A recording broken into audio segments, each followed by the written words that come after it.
지금으로부터 약 25년 전쯤에 보스턴 지역에 A.J. 골든 목사님 하면 아주 유명한 사람으로, 아주 유명한 설교자로 모르는 이가 없었습니다. 그분은 그 명망에 걸맞게 늘 열심히 설교를 준비하곤 했죠. 그러던 어느 날 교회 오피스에 앉아서 설교 준비를 하다가 그만 책상에 엎드려 깜빡 잠이 들었고 꿈을 꿨어요. 그런데 여러분, 목사에게는 직업병이죠. 꿈을 꿨는데도 설교를 하고 있는 거예요. 그래서 교회에 자리가 꽉 차 있고 목사님이 이렇게 설교를 하는데 설교 도중에 청중들 가운데 약 30세쯤 되어 보이는 낯선 남자에게 자꾸 자기의 시선이 가더라는 것이죠. 그래서 예배 후에 그분을 찾는데 성도들이 악수를 하고 다 빠져나갔음에도 불구하고 그 청년이 보이지 않아요. 그래서 골든 목사님이 안내위원에게 그 낯선 사람을 아느냐라고 물었습니다. 그때 안내위원이 하는 말, 그 사람 알죠? 예수라고 하는 사람이에요. 그리고 순간 깜짝 놀라서 깨어보니 꿈이었답니다. 그 다음부터 골든 목사님은 늘 회중 가운데 본인의 예배 도중에, 설교 도중에 예수님께서 앉아 계신다라고 믿고 설교를 했고요, 똑같이 성도들도 자기들의 그 예수님을 교회 중심에 모신 것으로 알고 예배하며 신앙생활을 했습니다. 결국 교회는 크게 부흥했고 또 많은 선교 사역을 감당하는 교회가 되었다고 해요. 예배를 어떻게 대하고 또 어떻게 들으느냐에 따라서 귀한 열매가 따르느냐 아니냐가 결정된다는 이야기일 것입니다. 저와 여러분은 요즘에 매주일마다 한 권씩 구약의 소선지서들을 다루며 은혜를 나누고 있습니다. 기억하십니까? 하나님은 우리들에게 호세아 선지자를 통해서는 사랑을, 또 요엘 선지자를 통해서는 심판을, 아모스 선지서를 통해서는 정의를, 또 오바댜 선서를 통해서는 교만을, 그리고 지난 시간이었죠, 요나 선지자를 통해서는 선교를 가르쳐 주셨습니다. 그리고 오늘 우리가 6번째로 대하는 선지서는 미가가 되겠는데요, 따라해 주십시오. 미가, 바른 예배를 선포한 선지자. 그래서 오늘 우리가 만나게 되는 선지자 미가는 이스라엘의 남쪽에 위치한 예루살렘에서 더 남동쪽으로 약 20마일 정도 떨어진 모레셋이라는 동네에 유다족 속의 한 사람으로 태어나고 자란 사람입니다. 그 동시대의 이사야 선지자가 예루살렘의 도시 귀족 출신이었던 것에 반해서 이 미가는 가난한 평민 출신의 선지자였죠. 그래서였을까요? 그는 당시 수많은 거짓 선지자들이 듣는 이들의 귀에, 또 듣는 이들의 입맛에 맞춘 메시지를 선포할 때 정반대되는, 전혀 두려움이 없는, 거짓 없는 하나님 심판의 메시지를 담대히 선포했습니다. 그가 활동하던 당시에 남유다의 왕들은 요담, 아하스, 히스기야였는데 BC 7세기경에 이스라엘의 그 남부 왕조가 맞닥뜨리게 된 상황은 여건 어렵지 않았습니다. 우리 많이 들었어요. 그 당시 남유다는 강대국 아수르에 눌려서 매번 조공을 바쳐야 했는데 그 조공을 바치는 그 와중에도 욕심 많은 지주들이 가난한 이들을 압제하였고 그 권력을 이용해서 경제적인 어려움을 더 가중시켰습니다. 게다가 정치 지도자들은 아수르파, 그리고 남쪽의 강대국이죠, 애굽파, 이렇게 나뉘어서 갈등했고요, 재판관들은 뇌물을 받고 판결을 굽게 하였으며 심지어 하나님의 말씀을 맡았던 선지자들도 부자들과 힘 있는 자들의 비위에 맞는 설교를 전했습니다. 암담하죠? 여러분, 바로 그러한 상황에 하나님께서 이 미가 선지자를 들어 당신의 메시지를 선포하게 하셨습니다. 이게 이제 미가서예요. 여러분, 읽어 오셨기를 바라는데요, 미가서는 모두 7장으로 구성되어 있습니다. 다음 주에는 나훔입니다. 읽어 오십시오. 먼저 미가서 1장에서 7장 중에 앞에 나오는 3장까지는 이스라엘의 죄악에 대한 하나님의 책망과 심판 메시지가 나옵니다. 하지만 백성들은 이 말씀을 잘 듣지 않아요. 오히려 그들은 미가에게 그런 예언 좀 그만하라고 이렇게 도전합니다. 너는 왜 입만 열면 우리를 죄인이라고 하고 하나님의 진노와 심판만을 이야기하느냐, 제발 입 좀 다물라는 겁니다. 하나님의 책망, 심판 메시지, 아니요, 백성들은 눈 하나 깜빡대지 않습니다.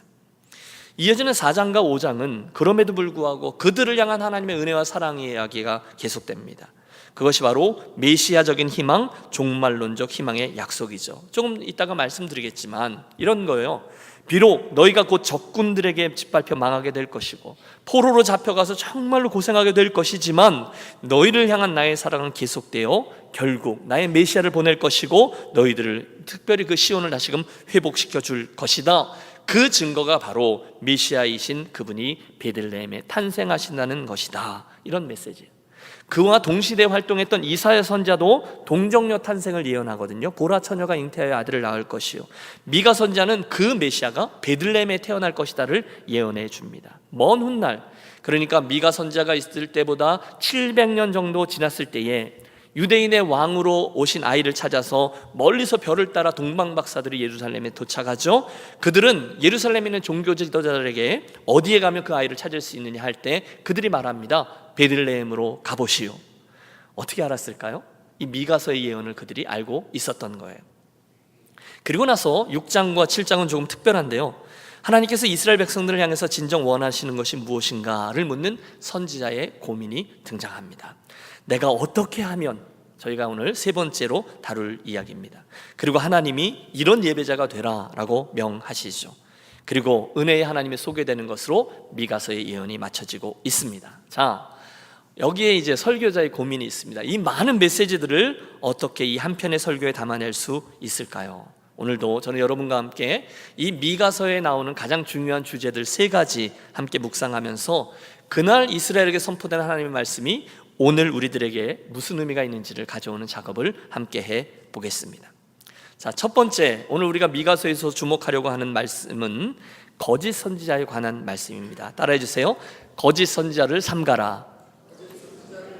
예, 말씀드렸듯이 이 미가 선지자가 이야기하는 심판의 이유가 있어요. 그들이 정치적으로, 사회적으로, 종교적으로 엄청난 죄를 지었기 때문이죠. 특별히 미가서는 지도자들을 향한 저의 신랄한 비판으로 유명합니다. 3장 11절입니다. 그 거짓 지도자들 총체적인 죄악을 이렇게 고발하고 있어요. 한번 보시죠. 그들의 우두머리들은 뇌물을 위하여 재판하며 그들의 제사장은 삭슬 위하여 교훈하며 그들의 선자는 돈을 위하여 점을 치면서도 여호와를 의뢰하여 이르기를 여호와께서 우리 중에 계시지 아니하니 재앙이 우리에게 임하지 아니하리라 하는도다. 여러분 이해가 되십니까? 백성의 우두머리들은요, 돈을 받고서 뇌물을 받고 재판을 굽게 했다는 거예요. 제사장들은요, 소명이 아니라 밥 벌어먹기 위해서 일했다는 거예요. 심지어 선지자들도요, 돈 벌기 위해서 손지한 노릇을 했다는 거예요. 12절, 그런 그들에게 하나님의 심판이 임합니다. 이러므로 너희로 말미암아 시온은 갈아엎은 밭이 되고 예루살렘은 무더기가 되고 성전에 사는 수풀의 높은 곳이 되리라. 그들에게 임할 심판은 피할 길이 없습니다. 그 와중에 미가는요, 거짓 선지자들과 거짓 예언자들에 대한 말씀을 많이 합니다. 당연히 백성들은 협박하잖아요. 그만 예언해라, 더 듣기 싫다. 당연합니다. 세상은 그들이 볼 땐 다 잘 돌아가는 것처럼 보였거든요. 국제 정세가 좀 복잡하긴 하지만 나름대로 질서가 잡혀서 그들은 기득권자였어요. 그래서 모르긴 몰라도 인생이 아마 이렇게 가겠지, 이렇게 생각하고 있었던 거예요. 그런데 날카로운 촌사람 미가가 하나 나타나서 강력한 하나님의 말씀을 선포하거든요. 그 메시지를 들을 때마다 그들은 하나님을 떠올려야 돼요. 마음이 괴로웠습니다. 죄를 깨닫고 회개해야 되겠다는 생각이 듭니다. 그러니 괴롭죠. 핍박합니다. 그만 예언해라, 설교 좀 그만해라. 그러나 그들이 얼마나 영적인 암흑 속에 빠져 있는지를 알고 있었어야 했습니다. 말씀을 준비하면서 저는 지금 이 미가 선자와 이스라엘 백성들의 상황을 우리들에게 이중적으로 적용해 보았습니다. 먼저는 말씀을 전하는 사명을 맡은 저에게 적용했어요. 정직히 물어봤어요. 나는 혹시 우리 사랑하는 유년 가족들이 듣기 좋아할 말씀만 전하는 목사는 아닌가? 나는 혹시 성도들에게 위안을 주고 위로해주고 하는 일만 하는 목사가 아닌가? 나는 성도들이 별로 부담스러워하지 않는 메시지, 뜬구름 잡는 이야기만 우리 안에서 하는 사람은 아닌가? 라는 질문을 던져보았어요. 여러분, 요즘 날카로운 그 음성을 담고 있는 양희송 목사님이라는 분이 세속 성자라는 새로운 책을 썼어요. 그 속에서 오늘날 설교자들이 가지고 있고 빠질 수 있는 함정 하나를 이렇게 소개한 걸 보았습니다. 이들은 요즘의 설교자들이에요. 대부분의 사람들이 살아가며 던지는 질문들과는 동떨어진 종교적 차원을 계속 발명해내고 이를 수호하는 것을 임무로 삼습니다. 종교의 영역을 확보한 대신 신앙을 세상살이 전반과는 관계 맺지 못하는 잉여적이고 부차적인 관심사로 만드는 일을 소명으로 알고 수행합니다. 좀 어렵죠? 그러다 보니 어느새 종교적인 언어는 아무것도 지시하지 못하고 해석하지도 못하고 의미를 부여하지 못하는 불능의 언어가 됩니다. 여러분, 이게 무슨 뜻인가 하면요, 설교자가 교회 안에서 자기들끼리만 쓰는 용어들과 표현들을 사용하면서 밖에서 무슨 일이 일어나고 있는지 자기들은 보지도 못해요. 그걸 듣지도 못해요. 그러면서 스스로 자기들끼리 우리가 무슨 문제 있냐는 거예요. 잘 된다, 평안하다, 축복받는다 이러면서 간다는 거예요. 그래서 교회 안에서 우리 특별히 설교자가 쓰는 말은 각종 은혜로운 말들을 쭉 나열하지만 사실 그 메시지가 성도들이 치열한 삶의 현장에 가서는 전혀 실제적인 의미로 작용하지 못하게 된다라는 것을 지적하는 거죠. 이해가 되세요? 미가는 그렇지 않았어요. 소명의식이 분명했습니다. 오직 나는 여호와의 영으로 말미암아 능력과 정의와 용기로 충만하여져서 야곱의 허물과 이스라엘의 죄를 그들에게 보이리라. 그는 부르심을 받았기 때문에 그 사람들 눈치를 살피지 않았다는 거예요. 그들이 듣기 좋아하는 말만 전하지 않았다는 거예요. 대신에 그는 하나님께서 원하시는 말씀, 백성들의 죄악을 드러내고 회개를 촉구하는 메시지를 계속해서 전달합니다. 그리고 그게 맞았어요. 그러므로 여러분, 이 적용은요, 이런 기도 부탁으로 맞춰져요. 저를 위해서 기도해 주시고 우리 교회의 강단에 서는 설교자들을 위해서 기도해 주십시오. 하나님, 우리 교회의 김 목사님을 축복해 주셔서 참된 말씀의 사역자가 되게 해 주옵소서. 그래서 우리가 듣기 좋은 말씀만이 아니라 우리가 꼭 들어야 하는 말씀들을 가감없이 전하는 설교자가 되게 해 주시옵소서. 때로는 우리가 듣기 싫어해도 좀 부담되더라도 그 말씀이 필요하다면 담대히 그 말씀을 외치는 설교자가 되게 해 주십시오. 여러분, 그렇게 기도해 주세요. 그게 여러분도 사는 길이고 저도 사는 길입니다. 동시에 저는 이 이야기를 제가 아니라 여러분에게도 적용해 보았어요. 여러분들도 어떤 하나님의 말씀을 대하든 듣든 꼭 이런 질문을 던져주시기를 부탁해요. 분별하셔야 된다는 거예요. 오늘의 이 메시지가 나의 죄와 부족함을 폭로하고 있는가? 이 말씀을 들을 때 내 안에 거룩한 부담이 있는가? 이 설교는 나의 부족함을 지적하거나 하나님께로 나아가도록 하는 회개의 촉구가 담겨 있는가? 이 설교는 혹시 나를 좀 불편하게 하고 죄를 깨닫게 하는 요소가 담겨 있는가? 여러분, 이 생각을 하면서 설교를 들으셔야 된다는 거예요. 어떤 메시지가 되든지 그 메시지 속에 죄에 대한 지적과 회개의 촉구가 없고 하나님과의 화평이 없는 평화를 이야기하고 제자됨이 없는 축복을 이야기하고 십자가가 없는 영광을 이야기한다면 틀림없이 여러분, 이것은 거짓 메시지입니다. 아무리 사람들이 많이 모여도 거짓입니다. 여러분, 911이 터졌을 때 미국의 큰 영적 위기감을 느꼈던 타임스퀘어 처치의 카터 칼튼 목사님은 이렇게 외쳤어요. 여러분, 이런 교회들로부터 제발 도망치십시오. 이것은 소풍이 아니라 영적 전쟁입니다. 여러분이 살기 위해 그들에게서 도망하십시오. 당신의 생명에 관한 것입니다. 무너지는 빌딩을 피해서 사람들이 도망칠 때 경찰관, 소방관들은 여기서부터 도망치십시오라고 목숨을 걸고 외쳤습니다. 우리는 진리가 길거리에 버려지는 시대에 살고 있습니다. 번영, 부, 성공에 집중하는 복음들로부터 도망하십시오. 그리스도의 이름을 자기의 이익을 위해 쓰는 자들로부터 도망하십시오. 자기 개발에만 집중하는 복음에서 도망하십시오. 달리십시오. 그리스도가 아니라 사람이 영광을 받는 교회에서 도망하십시오. 성경이 없는 미국과 캐나다의 교회에서 도망하십시오. 죄로부터의 회개함이 없는 데서, 예수님의 보혈이 언급되지 않는 곳에서 도망하십시오. 죄가 편안하게 느껴지는 교회로부터 도망하십시오. 당신들은 죄악이 가득한 성 안에 앉아 있는 겁니다. 정치꾼들로 가득 찬 설교 강단으로부터 도망치십시오. 그들은 하나님에 대해서 아무것도 알지 못합니다. 부정하고 순간적인 운동과 목적 없고 공허한 예언으로부터 달려나가십시오. 사랑스러운 교회요, 생명을 위해 달리십시오. Run, church, run. 제발 도망하십시오. 이렇게 이어집니다. 사랑하는 여러분, 덮어놓고 예수 믿지 마시고 펼쳐놓고 예수를 믿으시기 바라요. 제대로 알고, 그러므로 말씀을 들으실 때 여러분에게 적용하는 거죠. 반드시 점검하세요. 이 메시지는 회개의 복음이 있는가? 이 설교는 나를 찔리게 하고 불편하게 하고 부담되게 하는 말씀이 있는가? 만약에 그렇다면 여러분, 그곳이 살 곳입니다. 거기에 무릎을 꿇고 반응하고 믿음의 길을 가세요. 하나님, 제가 그런 사람이에요. 하나님, 제가 그런 부족한 사람이에요. 제가 그런 죄인이에요. 저를 불쌍히 여겨 주시옵소서. 미가서를 대하면서 우리가 첫 번째로 붙드는 메시지는요, 거짓 선자를 삼가라입니다. 하나님의 말씀, 진리에 관한 한 설교자인 저도, 그 말씀을 듣는 여러분도 항상 깨어 경성하며 분별해야만 할 것입니다. 이 말씀이 과연 하나님에게서 온 말씀인가? 그 분별의 기준은 이겁니다. 내가 기뻐하는 말씀인가? 아니면 하나님이 기뻐하시는 말씀인가? 여러분, 이것을 잘 분별하여 거짓 선지자들에게 당하지 않는, 그리고 그렇게 되지 않는 저와 여러분이 되시기를 축원합니다. 두 번째 우리가 주목하려는 주제는 이 미가서에 나오는 메시아에 관한 말씀이 되겠습니다. 말씀드렸듯이 지금 이스라엘 백성들의 상황은 최악입니다. 어둠입니다. 그들 하나님에게로부터 너무 멀리 떨어져 있습니다. 죄악과 우상숭배, 돌이킬 가능성이 거의 없어 보여요. 설상가상 북이스라엘은 아수르의 침략으로 인해서 완전히 멸망했고요. 지금 겨우 명맥만 유지하고 있는 남유다도 실은 풍전등화와 같은 위기 속에 처해 있는 거예요. 곧 멸망의 소식들이 닥칠 겁니다. 그런데 놀랍게도 그런 암울한 순간에 이 미가 선지자는 절망하지 않아요. 왜냐하면 그는 그렇게 실패한 왕과 실패한 선지자와 실패한 제사장들의 이 사명을 물려받아서 다시금 제대로 감당할 참 종이 올 것임을 소망하고 있기 때문입니다. 미가서 5장 2절은 이렇게 돼 있어요. 함께 합독하시죠. 베들레헴 에브라다야, 너는 유다 족속 중에 작을지라도 이스라엘을 다스릴 자가 내게서 내게로 나올 것이라. 그의 근본은 상고에 영원히 있느니라. 아멘. 계속되는 심판의 메시지 가운데 갑자기 5장에 이르러서 미가는 앞으로 오실 메시아가 평강의 왕으로 오실 것이다 라고 예언하고 있어요. 다시 한번 지금의 상황을 여러분 이해하고 계시죠? 유다는 모든 부분이 구제불능이었거든요. 정치, 경제, 사회, 종교 캄캄한 암흑기예요. 게다가 거짓 선지자들은 괜찮다, 다 괜찮다, 잘 될 거다 공허한 메시지를 남발해요. 그러나 선지자는 알고 있었어요.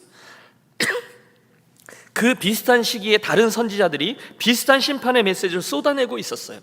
곧 멸망이 올 거다. 유다도 망할 거다. 앞으로 암울한 포로기가 시작될 것이다. 우리는 우리의 죄값을 치러야만 한다.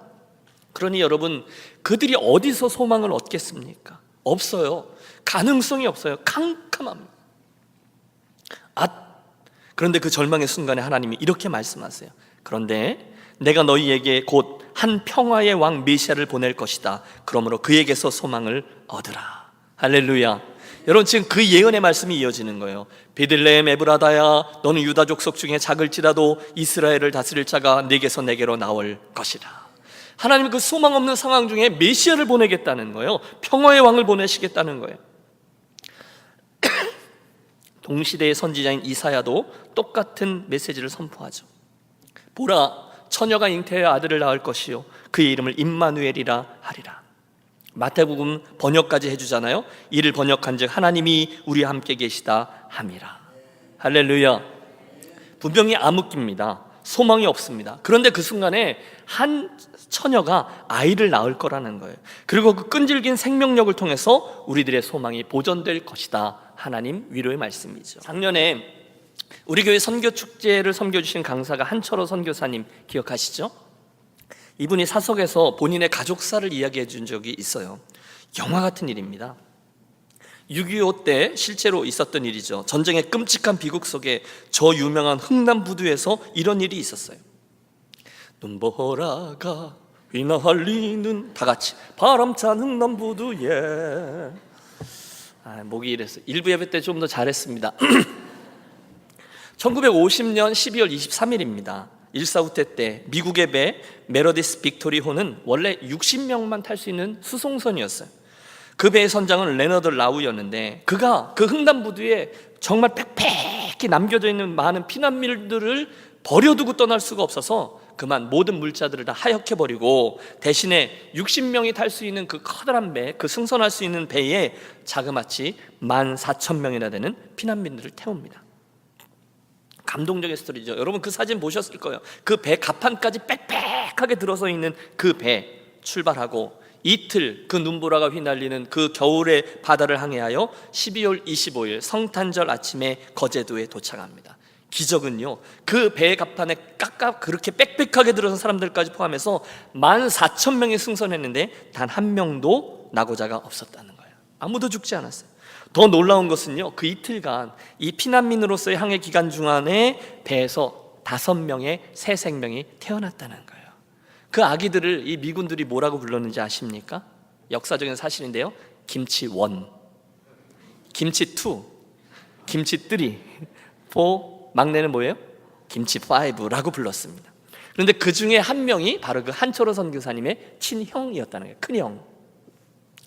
여러분 남의 일이라 별로 감동을 안 하시는데 여러분 상상해 보십시오. 그 전쟁의 비극의 현장, 여러분 국제시장의 영화의 첫 장면이 그거잖아요. 사람들이 막 죽어가고 정말 아수라장이죠. 희망이 없어요.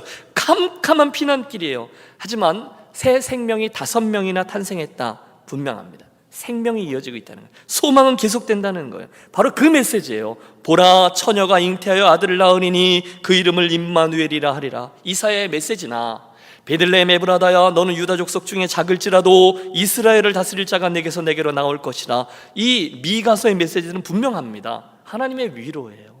하나님의 소망이에요.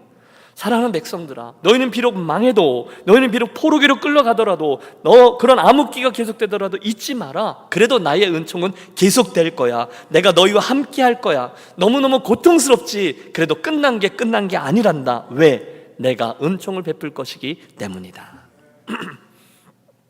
특별히 5장 2절의 말씀은 이 사람은 평강이 될 것이다 라고 묘사하고요, 그 평강에 대한 메시지가 누가복음에 나오는 천사들의 찬성에 이어지죠. 지극히 높은 곳에서는 하나님의 영광이요 땅에서는 하나님의 기뻐하시는 사람들 중에 평화로다 하니라. 이 에베소서 2장으로 이어져요. 그는 화평이신지라 맡긴 담을 허시고.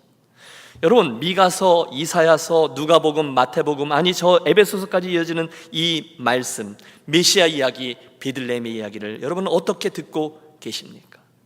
그 옛날 이야기, 수천 년 전의 이야기, 그래 그때 그 메시아가 나실 거야, 그걸 미리 예언하셨어, 이렇게 듣고 계십니까? 아니요. 저는 저와 여러분이 이 미가서의 예언을 이렇게 들으셨으면 좋겠어요. 혹시 오늘 힘드신 분 말입니다.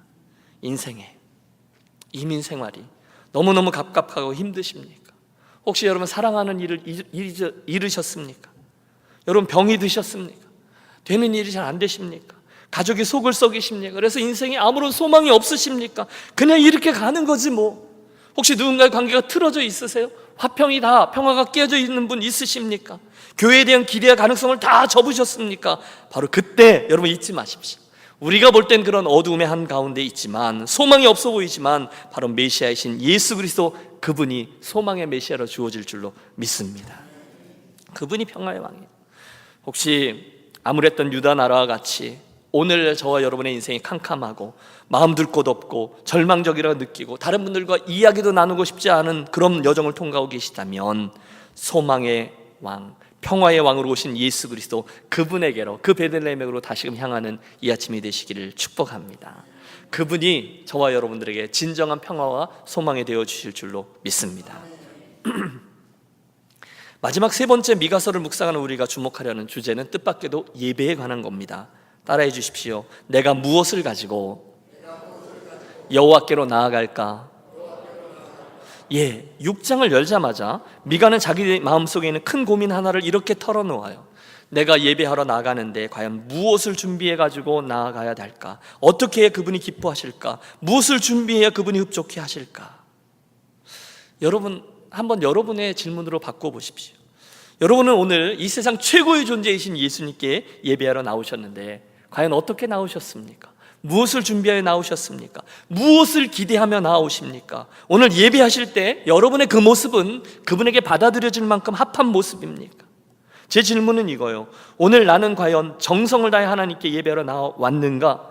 나는 오늘 나를 구원해 주신 분, 나를 사랑하셔서 십자가에 당신의 온 몸과 영혼을 던지시면서까지 나를 구원하신 그분께 최고의 기쁨으로, 최선의 예배로, 최고의 만족을 가지고 나왔는가? 혹시 나의 예배가 하나님 그분보다는 내가 늘 하던 거니까, 예배는 드려야 되니까 나의 만족을 위한 예배는 아닙니까?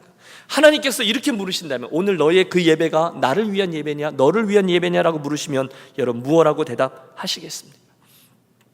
지금 미가 선지자가 그 질문을 하고 있는 거예요. 고민하고 있는 거예요. 여러분, 오늘의 본문 6절을 한번 펼쳐봐 주십시오. 6장 6절입니다. 이렇게 돼 있죠. 내가 무엇을 가지고 여호와 앞에 나아가며? 라는 질문합니다. 내가 어떻게 하면 높으신 하나님께 경배할 것인가? 그가 질문한 거예요. 그리고 나서 나름대로 대답이 될 만한 것들을 하나하나 떠올리고 있습니다. 여러분 이해가 되시죠? 그 다음 말씀을 보세요. 그가 던지는 거예요. 대답이에요. 내가 번제물로 1년 된 송아지를 가지고 그 앞에 나아갈까? 여러분, 당시 송아지는요 가장 비싼 예물입니다. 아무나 가지고 나갈 수 있는 예물이 아니에요. 그런데 그 귀한 예물을 가지고 하나님께 나아가면 하나님 기뻐하실까? 자문해요. 그런데 그의 마음속에 대답이 이미 주어져요. 아니야, 그건 귀한 건 맞지만 그 정도로 하나님 만족하시지는 않을 것 같아.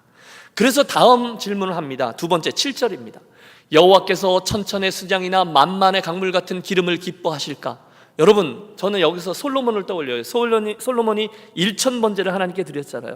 여러분, 그게 매일매일 한 마리씩 해서 1000일 동안 1000번 예배를 드린 건지, 아니면 한 날 1000마리의 순양을 소를 잡아서 한꺼번에 제사를 드렸는 건지, 그건 저는 잘 모르겠어요. 성경에 나오지 않아요. 그러나 분명한 것은 그 1000마리의 소, 순양, 어마어마한 거예요. 여러분, 1000마리를 제사를 지낸다고 생각해 보세요. 또 만만의 강물 같은 기름입니다.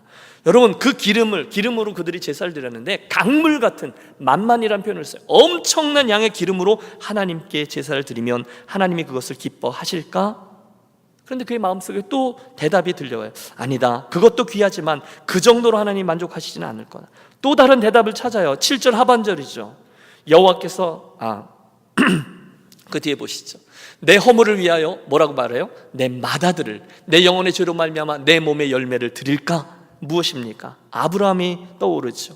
나의 가장 귀한 맏아들을 제물로 드리면 하나님 만족하시려나?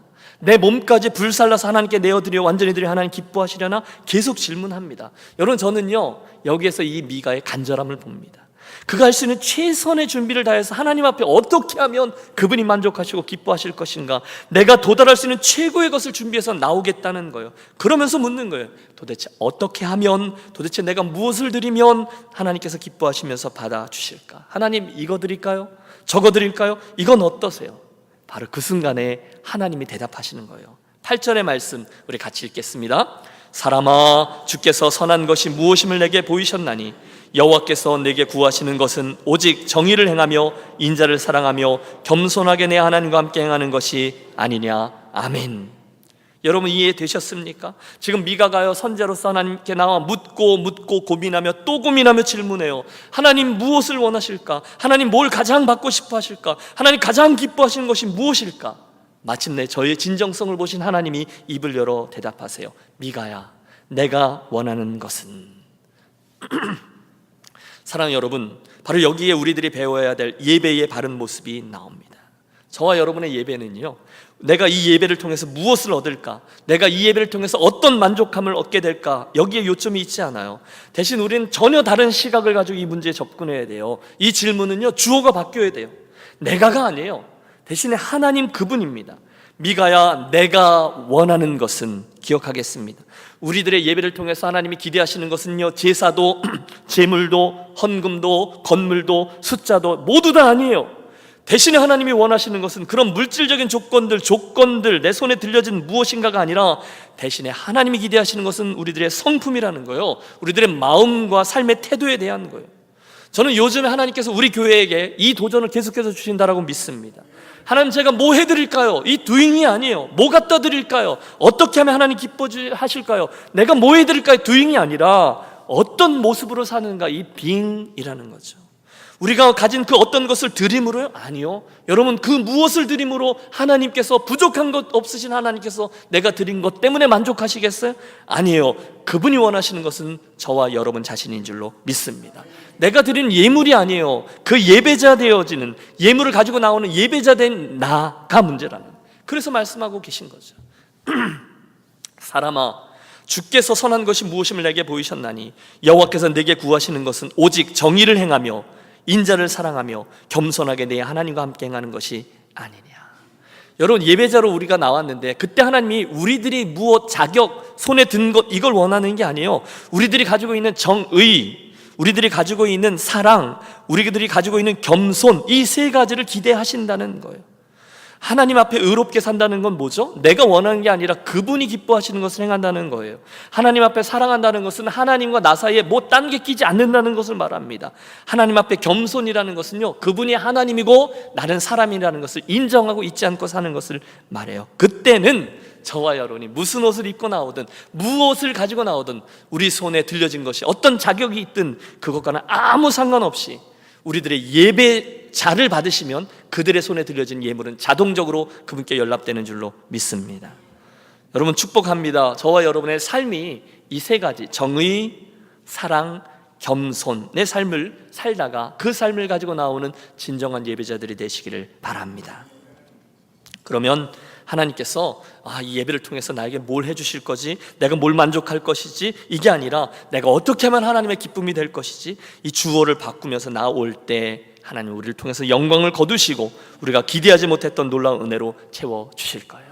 여러분, 하나님께 예배하는 것을 기뻐하고 또 하나님께서 우리들을 기뻐하는 복된 예배자를 체험하는 저와 여러분 되시기를 축원합니다. 사모하자는 거예요. 제가 존경하는 목사님들 중에 안산에서 목회하셨던 고훈 목사님이란 분이 계셔요. 이분이 몸이 되게 약하십니다. 그래서 처음 예수를 믿고 너무 감격스러워서 예배를 사모하고 예배 때마다 감격적으로 예배를 했는데 이분이 건강에 문제가 있는 분이에요. 그래서 폐에 구멍이 나서 기침을 하도 많이 하기 때문에 예배를 사모하지만 맨 구석 맨 뒤에서 평생 예배를 하시는 거예요. 그러다 하나님이 은혜를 주셔서 건강을 회복하시고 다시금 예배 자리로 나오는데 그렇게 기쁘게 감사하며 예배하게 됐다는 거예요. 그렇게 간절히 사모했다는 거예요.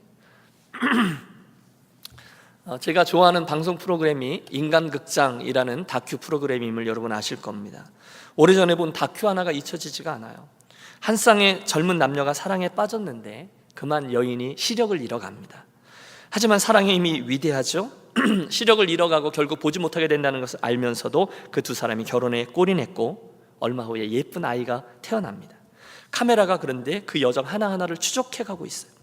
얼마 후에 눈이 보이지 않는 그 새댁이 주변 사람들의 도움으로 감동적인 출산을 마치고 그 예쁜 아기를 안고 집으로 돌아와요.